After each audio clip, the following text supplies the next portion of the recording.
Bueno, quiero que me muestren por favor en el BOV el título del sermón: ¿Cómo orar por los inconversos? ¿Cómo orar por los incrédulos? Esta semana coloqué en mi estado de WhatsApp una frase que decía: el arma más poderosa del creyente es la oración. Tal vez muchos de nosotros no creemos que la oración sea poderosa. ¿Qué es orar? Orar es hablar con Dios, es contarle usted a Dios, es rogarle usted a Dios. Es como la definición más básica de lo que es orar. ¿Cómo es orar? Dirá usted. Orar es normal, es contarle a Dios lo que te pasa, lo que tú quieres, lo que tú anhelas. Eso es orar. Romanos 10:1, quiero que me coloquen ese texto. No, solamente vamos a leer ese texto, entonces no nos pongamos de pie. Dice: hermanos, dice Pablo, que el anhelo de su corazón era orar a Dios por la salvación ¿de quién? De Israel. Según ese texto, orar no es una pérdida de tiempo. Según ese texto, la oración tiene poder. Amén. Es un arma que tenemos y que a veces no utilizamos. Pero lo lindo de ese texto es que mire la relación que hay entre la oración y ¿qué? Y la salvación. ¿Quién iba a pensar eso? Que yo orando puedo hacer que una persona ¿qué? Se convierta. A veces usamos muchas estrategias para alcanzar a nuestros seres queridos para que lleguen a los pies de Cristo. Les gritamos, los obligamos, le echamos cantaleta, eso le tratamos de inyectarle Biblia por todas partes, a toda hora. Y a veces descuidamos tal vez una de las armas más poderosas que tenemos, que es la oración. Amén. Muchos inconversos me piden a mí, y yo sé que a muchos de ustedes también, que oren por ellos, ¿sí o no? ¿O no? Cada vez que te ven bajar para el culto, ore por mí, ore por mí. Y nosotros a veces no sabemos cómo orar. No sabemos qué pedirle al Señor por ellos. Y yo creo que lo mejor que podemos hacer por un inconverso, por un incrédulo, es orar para que ese inconverso llegue a los pies de Cristo, para que ese inconverso tenga a Cristo como su Salvador. Dirá usted: pastor, pero ¿por qué esa obsesión de los cristianos para convertir a otros? ¿Te han dicho eso? Déjenme en paz, déjenme tranquilo, no me molesten, es que yo no quiero ser salvo, yo no quiero ser cristiano. Pero mire este texto que Jesucristo nos dejó en Lucas 9:25. Pues ¿qué aprovechará al hombre si ganare todo el mundo y se destruye ¿Qué aprovecha al hombre si gana todo el mundo y se destruye o se pierde a sí mismo? Es decir, el Señor Jesucristo está diciendo: ¿de qué sirve usted ser un hombre próspero, un hombre exitoso, un hombre con estudios? ¿De qué sirve usted tener una casa, 2 casas, un carro, una moto, si se pierde tu alma? Para el Señor Jesucristo la salvación era ¿qué? Lo más importante del ser humano. No hay cosa más importante que la salvación de nuestras almas. Fue tan importante para Jesús la salvación de nuestras almas que Él dejó su trono de gloria y se hizo hombre y habitó entre nosotros habló nuestro lenguaje, nos dejó la palabra para que nosotros le buscáramos, para que nosotros entregáramos nuestra vida a Él, porque Él sabe que no hay nada en este mundo con más valor que un alma.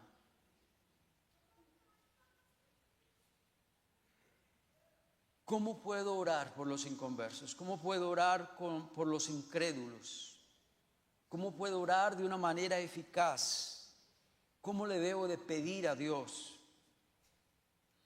Espero, hermanos, que cada uno de nosotros estemos orando por un ser querido para que llegue a los pies de Cristo, por un amigo, por un vecino, por un colega, por un compañero de trabajo que no conoce al Señor, para que ellos conozcan del Señor.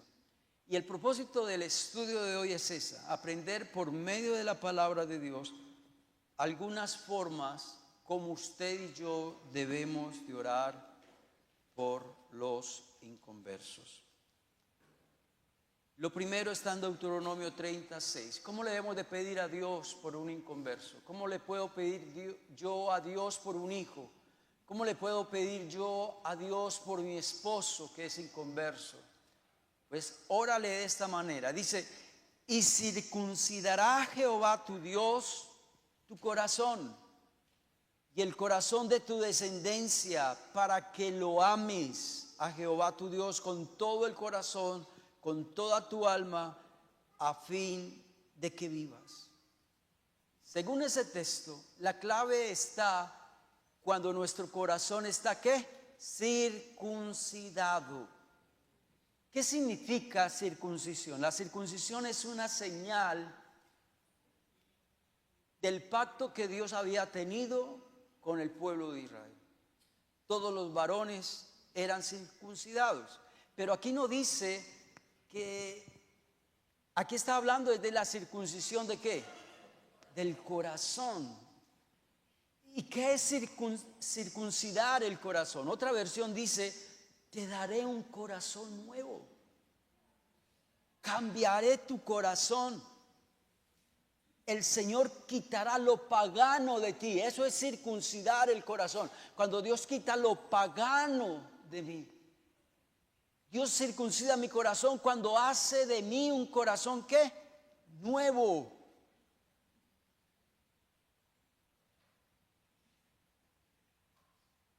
Circuncidar el corazón significa ser parte del pueblo de Dios. Eso es lo que usted le va a pedir a Dios. Yo quiero que mi esposo busque de Dios y sea un hijo tuyo. Circuncidar el corazón significa tener un corazón plenamente unido ¿a quién? A Dios. Dios, que mi hijo esté plenamente unido a ti, que mi esposo esté unidamente a ti, Señor. La palabra circuncidar simboliza también que es totalmente sumiso a Dios, sometido a Dios, obedecer la voz de Dios, amar a Dios. El texto lo está diciendo: Jehová tu corazón, para que si Dios circuncida tu corazón, dice, ese ser querido tuyo va a amar a Dios con todo ¿qué? El corazón y con toda ¿qué? Tu alma. ¿Usted quiere eso para su ser querido? Entonces dígale eso a Dios. Dios, haz una obra en mi ser querido. Circuncida el corazón de él, para que él te ame a ti con todo el corazón y con toda su alma. Vámonos a lo segundo, cómo debemos de orar. Ezequiel capítulo 11, verso 19. Les daré un corazón y un espíritu nuevo. Pondré dentro de ellos y quitaré el corazón de piedra del medio de su carne y les daré un corazón ¿de qué? De carne. Entonces, ¿cómo le debemos de pedir a Dios? Dios, dale un corazón de carne a mi hijo, a mi esposo, a mi ser querido. Un corazón vivo, un corazón sensible a la voz de Dios. Según ese texto, hay dos clases de corazón. ¿Corazones de qué? de piedra y corazones de ¿qué? De carne. Los corazones de piedra son aquellos corazones duros, aquellos corazones fríos, aquellos corazones inflexibles. ¿Sabe qué significa un corazón inflexible? Es una persona que no lo conmueve nada. Un corazón que por donde mira se va, y por más consejos que le den, por más regaños que le den, siempre busca el mal camino. Eso es tener un corazón duro. Entonces usted le va a pedir a Dios, que mi ser querido tenga un corazón sensible a ti, un corazón de carne. Dile al Señor: Señor, yo quiero que tú trabajes en mi hijo, en mi esposo, dentro del corazón, Señor. Yo quiero que cambies el corazón de mi ser querido. El único que puede hacer eso es ¿quién? Es Dios. Usted y yo no somos capaces de hacer nada. Usted y yo no podemos cambiar a nadie. Usted no puede, ni yo ni usted podemos hacer que otra persona sea buena, que sea una persona sensible a la voz de Dios, por mucha cantaleta que le eches. Solo Dios puede hacer eso. Dar un corazón sensible a la voz de Dios. Ezequiel 36, verso 27, está lo tercero que debemos de pedirle a Dios. Dios dice así la palabra: y pondré dentro de vosotros ¿qué? Mi espíritu. Y si el Espíritu Santo está dentro de vosotros, mire lo que dice el Señor: el Espíritu hará que andéis ¿en qué? En mis estatutos. El Espíritu Santo que está dentro de vosotros hará que usted y yo guardemos ¿qué? Sus mandamientos, sus preceptos, y los pongamos ¿qué? En obra. ¿Usted quiere eso para su hijo? Que él ande en los estatutos de Dios, que él guarde los preceptos de Dios y que los ponga por obra. Para que eso pase, el Espíritu Santo tiene que estar dentro de ellos. Si el Espíritu Santo no está dentro de ellos, eso nunca va a pasar. Usted y yo somos templo del Espíritu Santo, nosotros los cristianos, amén. Entonces eso es lo que usted le va a pedir a Dios: Dios, que mi hijo y mi ser querido sea un cristiano, para que el Espíritu Santo habite en su corazón, para que tú, Espíritu Santo, seas templo de ese ser, de ese cuerpo, de mi hijo o de mi esposo. Lo cuarto que le debemos de pedir a Dios está en Hechos 16:14. Ese texto a mí siempre me ha ¿qué? Uno ve ahí el poder de Dios, uno ve ahí la mano de Dios. Con ese texto uno dice: sin la gracia de Dios, nadie va a venir al culto, nadie va a escuchar la palabra. Si no fuera por la gracia de Dios, nadie buscaría de Dios. Dios tiene que hacer algo en el corazón del hombre para que Él le busque. No usted como esposa, no usted como papá, no. Es Dios quien debe hacer algo en la vida de ese ser querido para que esa persona ponga atención a la palabra. Dice así: entonces una mujer llamada Lidia, vendedora de púrpura y de la ciudad de Tiatira, que adoraba a Dios, estaba oyendo a Pablo predicar, y el Señor le abrió el corazón de ella. El Señor le abrió el corazón de ella para que estuviese atento a la palabra que Pablo decía. ¿Sí ven el obrar de Dios? Dios hace lo que usted y yo no podemos ¿qué? Hacer. Por mucha Biblia que usted sepa, usted no va a hacer que el corazón de su hijo y de su esposo se abra para que esté atento a la palabra. Eso no lo hace usted. Esa obra la hace ¿quién? La hace Dios. Dios es el que hace que usted esté atento a la palabra. Me gustó esta frase. Dios es el que inicia, pero la gente es la que ¿qué? La que responde. Ustedes saben cómo funciona un carro.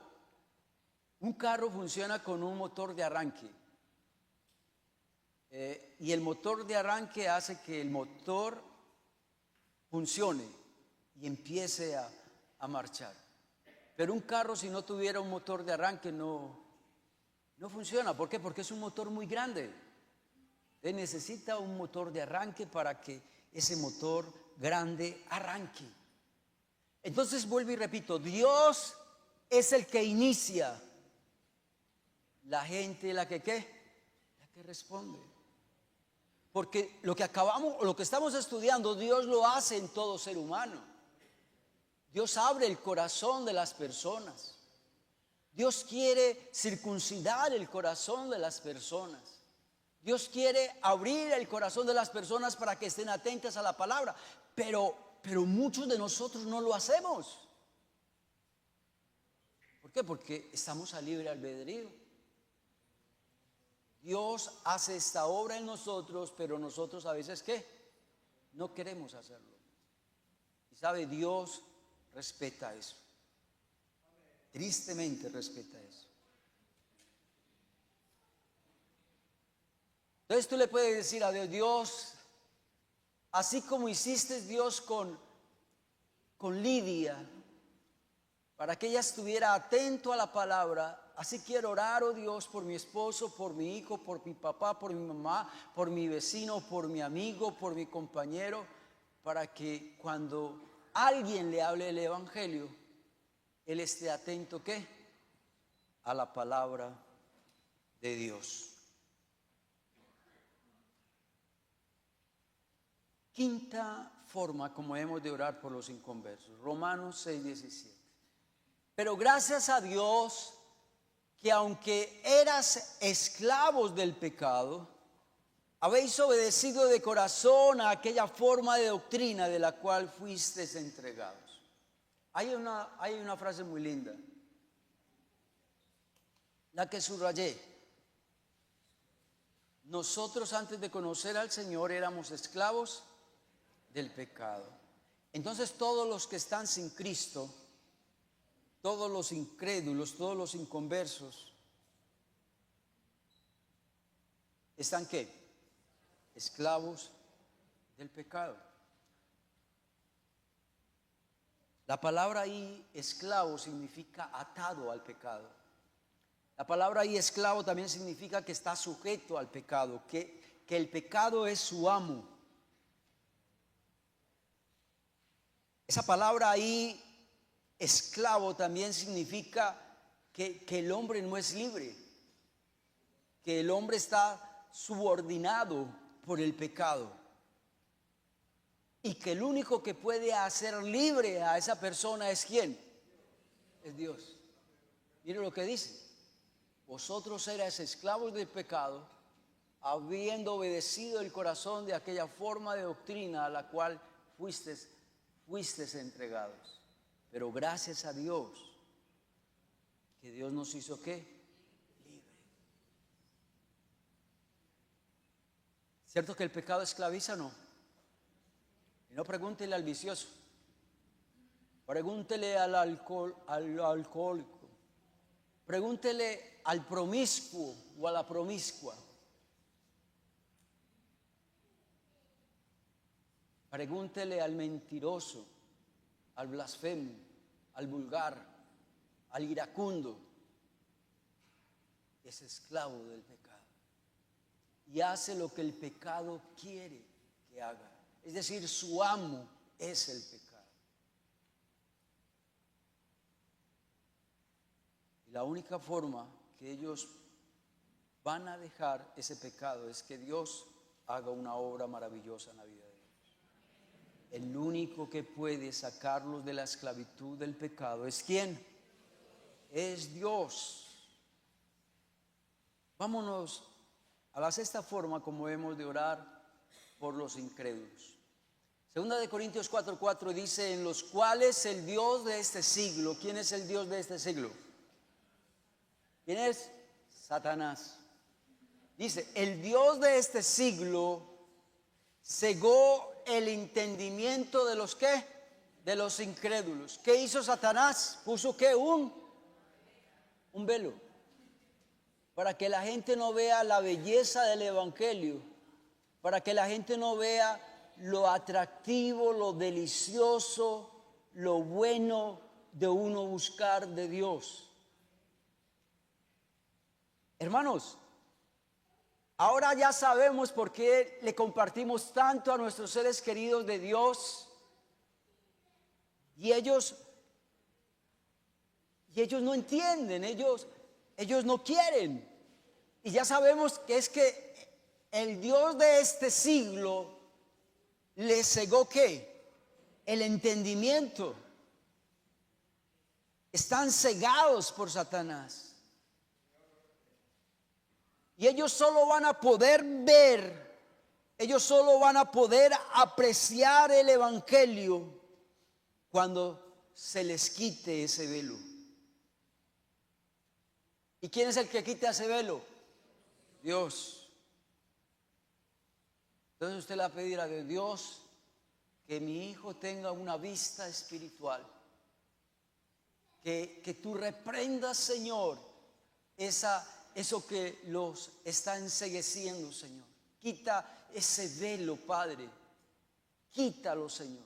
Y reprenda al enemigo. Reprenda en el nombre del Señor Jesucristo. Reprendo, Dios, toda ceguera espiritual en el nombre de Jesús.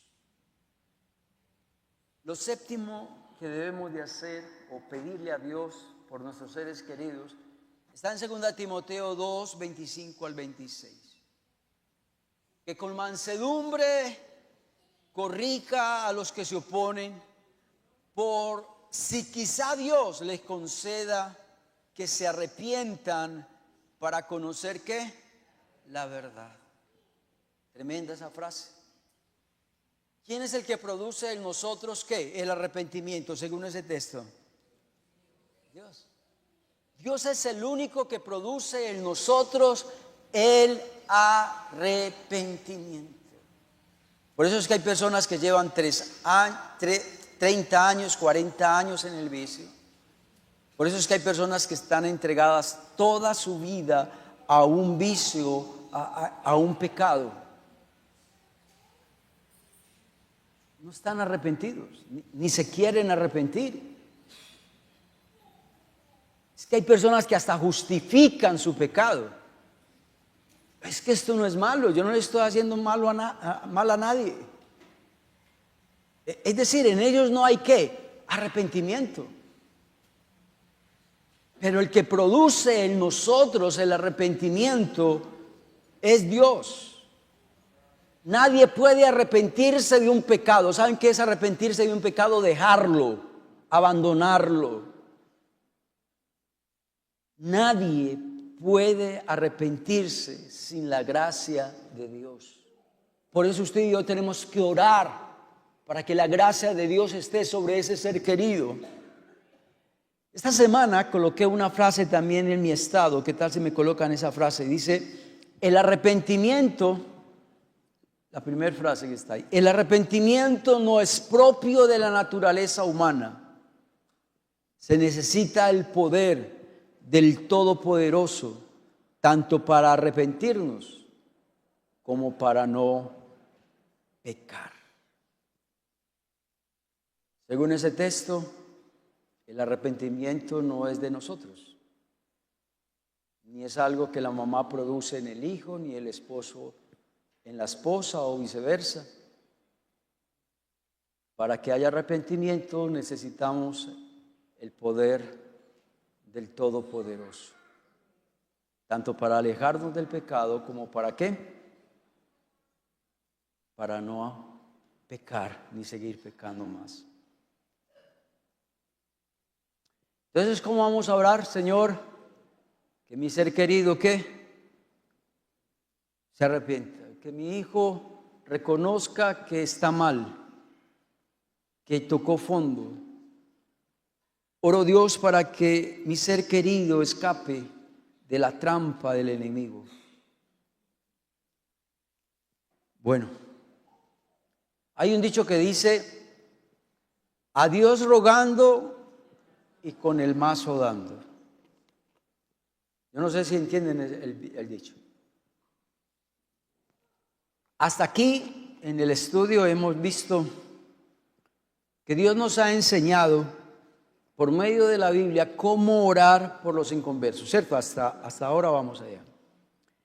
Pero el segundo punto lo quiero dividir de otra manera. Dice, también debemos de orar por nosotros mismos.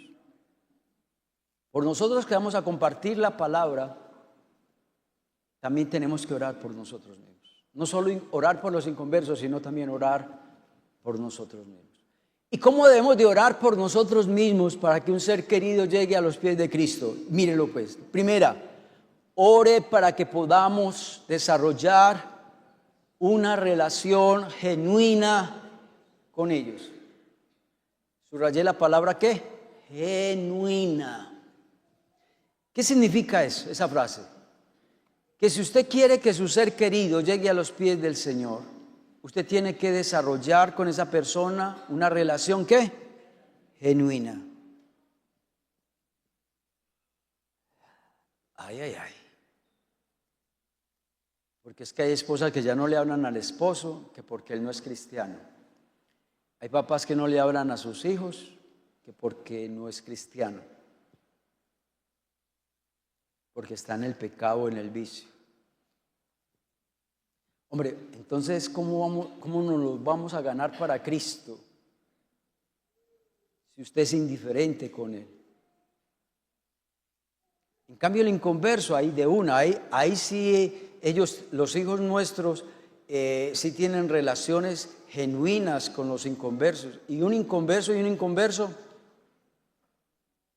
ahí no va a haber cambio de nada. En cambio, si un cristiano y un inconverso tienen una relación genuina, uy Dios, va a haber muchas oportunidades para que usted y yo les compartamos la palabra, para que ellos escuchen la palabra de Dios.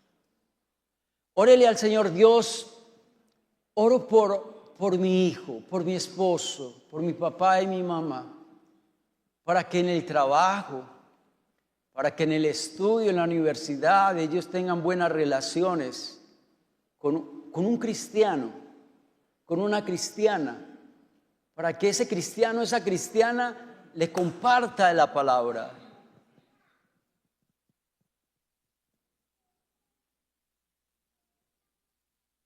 Entonces, para compartirle la palabra de Dios a los inconversos, usted y yo tenemos que relacionarnos con ellos. Tener una relación profunda y significativa con ellos. Y genuina. Pilas con eso. No hacerme amigo de alguien para ganármelo para Cristo. No, esa no es la mentalidad. ¿Me hago entender? Yo creo que eso es monopolizar. Eso es aprovecharse de las oportunidades. Dios no nos mandó a eso. No. Usted tiene un compañero de trabajo, él es inconverso. Trata de tener una buena amistad con él. Pero de una no le llene de Biblia. No, esa no es la idea. La idea es que con el tiempo, usted que ya tiene una relación con Él, una relación profunda, genuina, Dios te va a dar la oportunidad más adelante para compartir la palabra. Pero no le des de una palabra. No, eso no es. Por eso dije genuina. No seamos hipócritas. Yo hacerme amigo del otro para llenarlo de Biblia. No, estoy hablando de una relación genuina. Sea amigo de los inconversos. Eso sí, guarde las distancias. ¿Cómo así que distancia? No esté para arriba y para abajo con él. No, guarde las proporciones. Por ejemplo, ¿cuántos inconversos nos han invitado a un cumpleaños de él y no vamos? Imagínese eso. O de pronto un inconverso se va a graduar en la universidad y te invitó y usted no va. Otra, ese ser querido tuyo está enfermo y todos los visitaron menos el evangélico.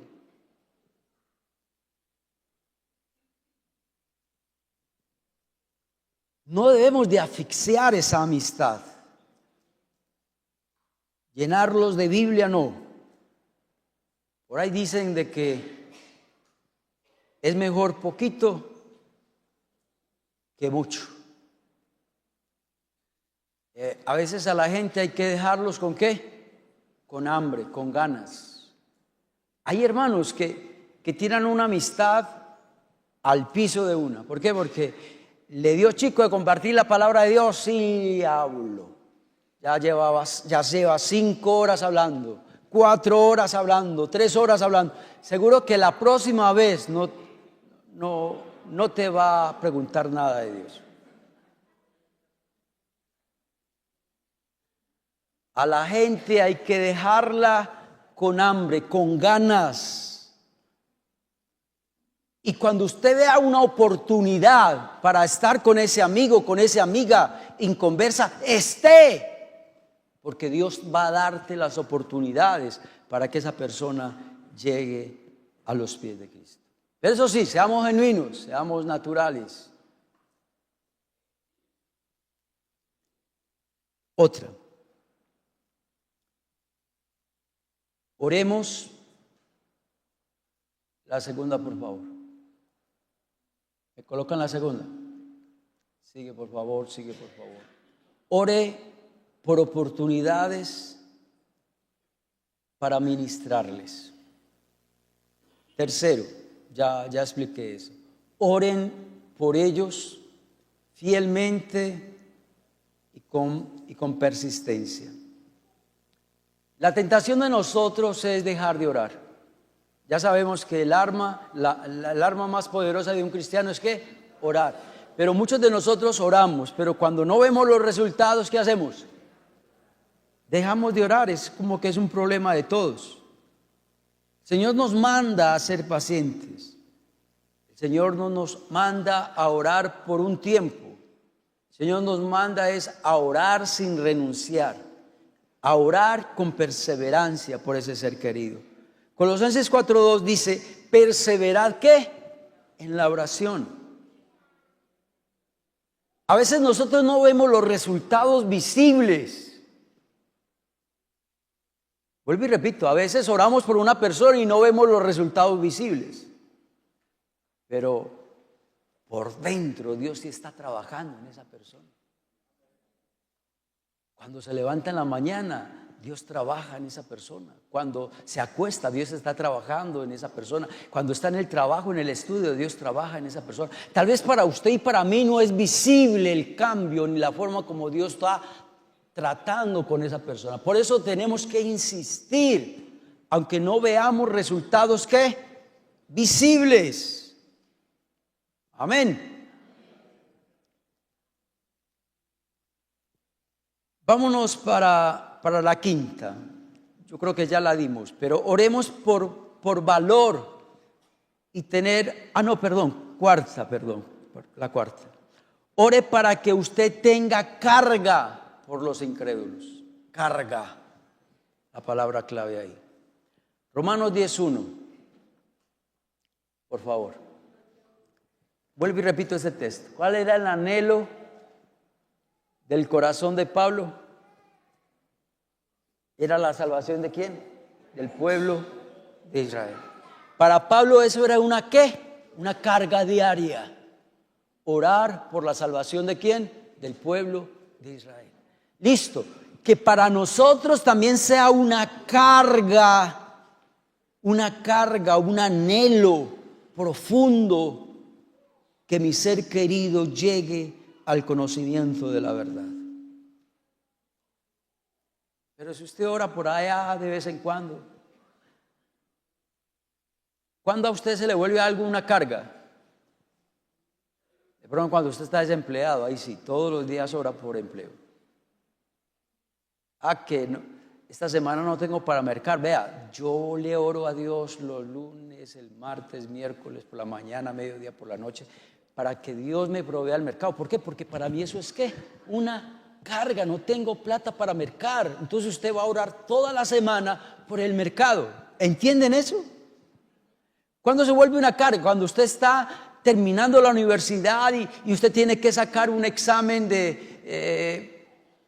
en 4 o en 4,5 y usted estudia y estudia, se desvela estudiando, eso toma aromáticas, eso hace de todo, se le volvió una carga.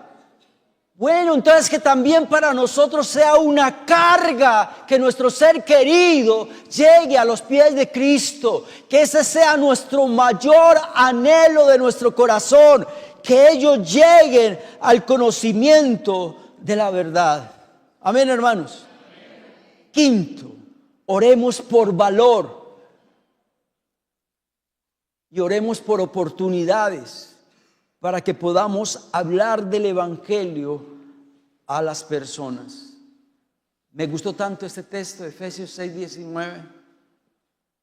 Dice Pablo, oren por mí, en el verso 18 lo dice, y oren por mí, a fin de que al abrir mi boca, me sea dada palabra con denuedo. ¿Sabe qué es denuedo? Con valor, con valentía. No es fácil uno compartir el evangelio. No es fácil decirle a alguien, a un amigo, a un ser querido, usted es un pecador. No es fácil decirle a un cristiano, a alguien, arrepiéntase, está haciendo mal. ¿Por qué? Porque en el tiempo en que vivimos hoy, decirle eso a alguien, lo ven como una afrenta, lo ven como una palmada en el cachete. Te está irrespetando, te está metiendo en terreno que no es tuyo. Y hay gente que nos dice, ¿a usted qué le importa? Es ser metido, esa es mi vida, así estoy bien. Entonces por eso es que muchos de nosotros no nos atrevemos ¿a qué? A hablar, a compartir la palabra. Entonces por eso tenemos que decirle a Dios, Dios, ayúdame, oh Dios, para que me des la palabra precisa, para que me des la palabra indicada. Y Dios, dame valor. Dios, que no me dé miedo, que no me dé temor decirle la verdad a este ser querido, porque es de la única forma que Él va a llegar a los pies de Cristo. Pero muchos de nosotros no hacemos eso, sino que hablamos en la carne y discutimos en la carne. Y por eso es que esa persona inconversa recibe mal esa palabra, porque lo hacemos en la carne. Pero si usted antes de hablar con su esposo, antes de hablar con su hijo, le dice a Dios, dame la palabra indicada, las palabras precisas, pon en mi boca tus palabras y ayúdame, oh Dios, para hacerlo con denuedo, con valor, con valentía. Donde usted le diga eso a Dios, Dios va a hacer la obra. Amén. Sexto, 1 Corintios 3:6. Dice Pablo, yo planté, Apolo regó, pero el crecimiento ¿qué? Lo da Dios. Le colocan por favor ese texto, 1 Corintios 3:6.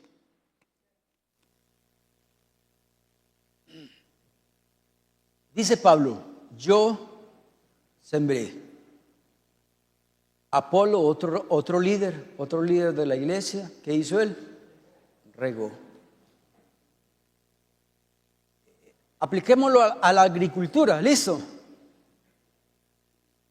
Un campesino, un trabajador de esa finca fue el que sembró ¿qué? La semilla de la papa o del maíz o del trigo. Pero otro trabajador, ¿qué hizo? Lo regó, lo pulió, lo deshiervó, estuvo atento para podarlo, para que saliera bien. Otro le dio los nutrientes. ¿A dónde quiero llegar con esto? Me colocan en el sexto punto. Ore para que muchos inconversos se encuentren con usted. O ore también para que tu ser querido se encuentre con muchos ¿qué? Cristianos. Porque este cristiano le va a sembrar, va a ser un Pablo. Porque este cristiano que está en la universidad y tiene buena relación con mi hijo, va a ser ¿qué? Un Apolo. ¿Usted ora así? Yo oro así. Yo le oro a Dios que mi ser querido allá en el trabajo tenga una buena amistad con un cristiano. Y que ese cristiano se llene de valor, de fe, de que Dios le va a dar las palabras precisas para que ese ser querido mío esté atento a la palabra. Dile al Señor, Señor, oro para que mi hijo o mi hija tenga muchos Pablos alrededor de ella. Y oro, Señor, para que mi esposo tenga Apolos alrededor de él.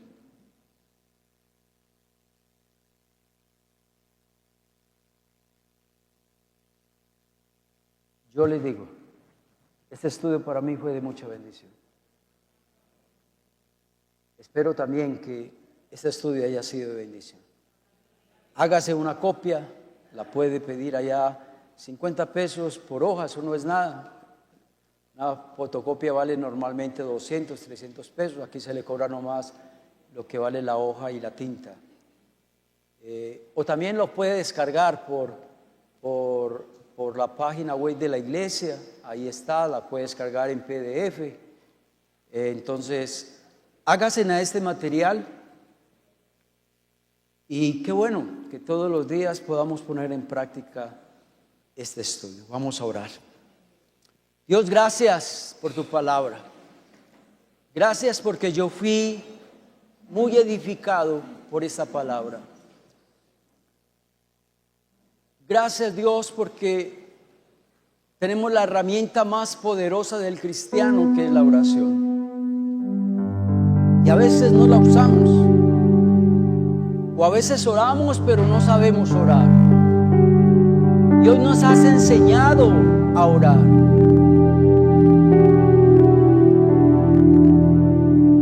Yo quiero hacerle una invitación a las personas nuevas que han llegado hoy, o que ya llevan varios meses viniendo acá a la iglesia. Quiero guiarte para que tomes la decisión más importante de tu vida, y es entregar tu vida a nuestro Señor Jesucristo. Ahí donde estás, nadie te escucha porque todo el mundo está orando. Tú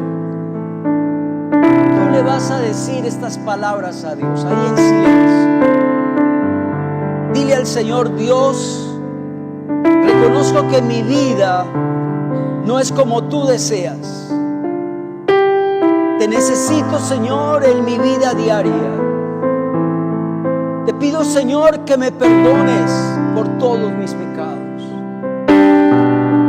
Quiero que me quites, Dios mío, esta esclavitud que tengo hacia el pecado. Quiero dejar las cosas malas que he hecho. Quiero que el Señor Jesucristo, tu Hijo amado, que murió por mí en la cruz, que fue sepultado pero que resucitó para darme una vida nueva, una vida llena de esperanza. Señor, te invito a entrar en mi vida hoy. Te invito a que entres a mi vida. Quiero que tú seas mi Señor y mi Salvador.